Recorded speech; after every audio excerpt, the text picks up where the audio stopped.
Nyeleksi betina buat ditangkar sendiri. Ada beberapa kriteria yang saya inginkan. Oke teman-teman, sebelum selanjut saya sampaikan selamat sore. Semoga teman-teman sehat selalu.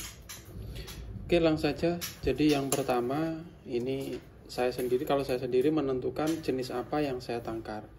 Jadi misalkan teman-teman yang ada di Kalimantan, mungkin yang rame itu murai batu Borneo atau murai batu Kalimantan, mungkin teman-teman bisa milih Kalimantan. Tapi beda lagi yang ada di Jawa. Ini yang pertama, ini saya pilih murai batu non gembung. Jadi karena yang rame, waduh sorry teman-teman, lagi azan. Langsung saja kita lanjut. Tadi ada jeda sebentar ya. Ini yang pertama jenis ini saya coba mau menyilangkan jenis Medan balak. Jadi kalau seperti ini motifnya itu ada beberapa teman-teman juga bilang Medan, ada beberapa teman juga bilang balak. Jadi karena seperti balak tapi dia nempel-nempel kayak gini. Tapi apalah itu, yang penting non gembung dan tentunya kita pilih yang sesuai harapan vector atau petarung ya. Untuk bodinya betina ini saya suka yang bodi sedang ke besar. Jadi kalau bodi kecil-kecil ini saya kurang suka. Tapi ada sebagian teman mungkin lebih suka yang bodi kecil-kecil ya. Tapi kalau saya suka yang sedang ke besar. Itu yang pertama.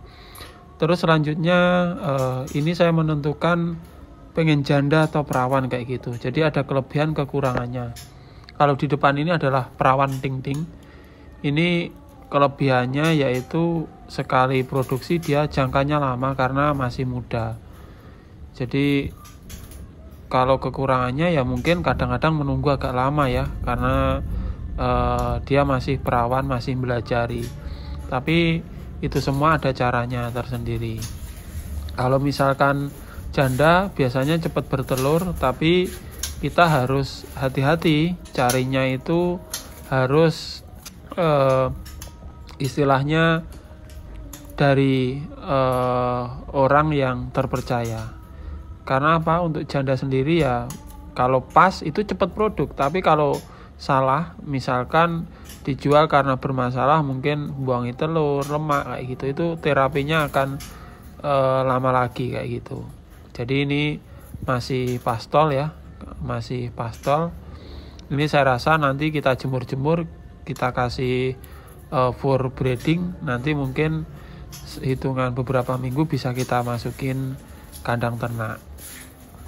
Terus selanjutnya pemilihan itu biasanya yang penting tidak cacat fatal ya, kayak gitu untuk di kandang. Cacat fatal dalam arti yang pertama itu mungkin katarak kanan kiri itu ya, itu berat kalau ditaruh kandang ternak.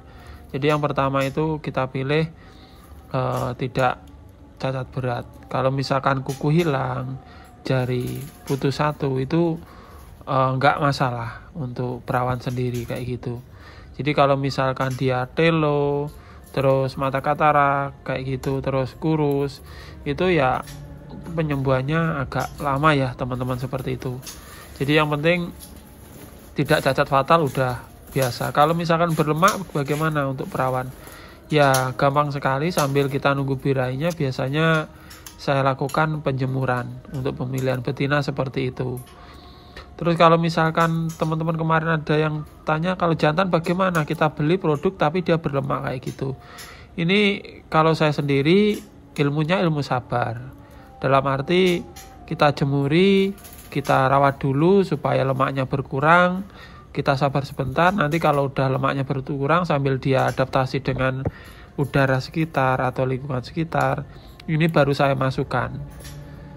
Adapun juga pilihan bisa kita masukkan langsung ya, kalau sebelumnya udah produk aktif bisa langsung, biasanya langsung produksi juga.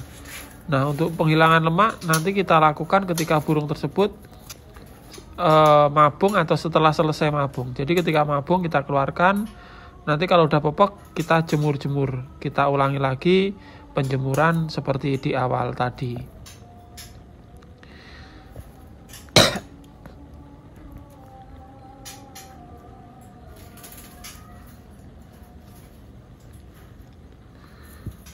ada beberapa juga yang perlu diperhatikan trik supaya ternaknya cepat produk ya untuk betina perawan. Ini mungkin untuk tambahan.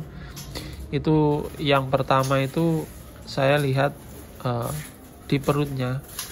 Jadi untuk perawan tua biasanya perutnya itu bersih, bulu-bulunya itu udah hilang kayak gitu ya. Tapi kalau ini perawan dinding ini masih lebat itu teman-teman. Jadi bulu di perut sampai dada biasanya kalau perawan tua itu udah mulai hilang. Biasanya itu akan lebih cepat untuk dia produksi atau birahi. Untuk pemilihan seperti itu. Tapi kalaupun misalkan dia baru pepok-pepok aja, kita birahikan juga bisa. Sekarang ini banyak sekali caranya. Yang pertama itu penjemuran rutin setiap pagi. EF-nya kita kasih full. Penjemuran rutin setiap pagi, EF-nya kita kasih full terus seperti itu. Dan pemberiannya EF itu kita kasih for breeding. Ya, pemberian for breeding itu bertujuan untuk merangsang telurnya. Jadi kalau dia kandungan atau uritannya udah membesar, dia otomatis akan cepat ngangkut sarang dan produksi itu teman-teman. Untuk panjang ekor ya segini nih teman-teman. Ini ada 7 kalau nggak salah. Ini rata-rata ekornya lumayan masih pastol kayak gitu. Nanti kita coba untuk breeding atau tangkarkan ya nanti teman-teman. Oke teman-teman, itu tadi tentang pemilihan persiapan untuk betina di kandang ya. Jadi ini banyak sekali teman-teman yang udah mulai bosan nangkar dikarenakan harga mulai batu mungkin agak sedikit goyang. Tapi kalau saya ini masih mulai ya teman-teman ya. Jadi dulu itu pernah tak ceritakan, pernah punya 11 pasang pada produk aktif. Waktu itu ya sebagian ada kena penyakit, sebagian juga kita jual atau laku. Jadi ini kita mumpung mumpung harganya mungkin agak sedikit goyang, ini kesempatan kita dengan usaha modal kecil kita bisa memilih burung yang lebih bagus-bagus. Jadi ini ada sekitar 7, ada janda 2 dan perawannya 5. Nanti kita pilih yang sesuai dengan harapan kita. Oke teman-teman, itu tadi tentang persiapan pemilihan untuk di kandang.